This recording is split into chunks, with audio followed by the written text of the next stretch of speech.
मुंबईतली झाडं अशी कधी हलताना पाहिलेलीच नव्हती. दिसतच नाही झाडं हलताना, वाराच नसतो, कायम स्टॅच्यू केल्यासारखे असतात झाडं. तर आज हलतायत बाबा. आणि वादळ वाऱ्यासह कडकडाटासह गडगडाटासह पाऊस येणार आहे, अलर्ट दिला आहे. असं धोधो वारा आतमध्ये केवढे व्हेंटिलेशन होतं आहे, मस्त हवा येते.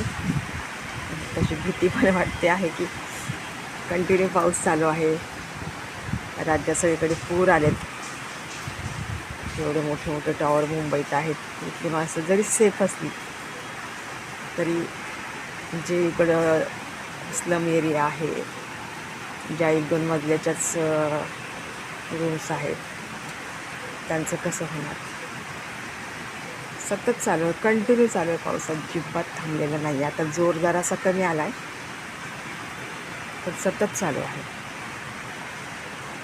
आणि मे महिन्यापासून पाऊस येतो आहे, कंप्लीट त्यानं 5 महिने घेतले, तर अजूनही त्याचं मन नाही भरत आहे, पोट नाही भरत आहे पडून पडून. सगळे प्रोग्राम, सगळं म्हणजे काय नियोजन होतं, इकडे जायचं तिकडे जायचं, हे करायचं ते करायचं, सगळं विस्कळीत झालं. अनिश्चितता आली सगळे. काय म्हणजे काहीच ठरवू शकत नाही आपण. आज पण एक छान प्रोग्राम होता, साहित्य संमेलन होतं वायकळ्याला. झालं, कोण जाणार असल्या पावसात.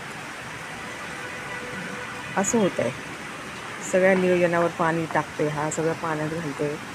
पाऊस वारा कधी संपणार आहे. भरपूर झालं खेळून पावसात. आवरा आता स्वतःला.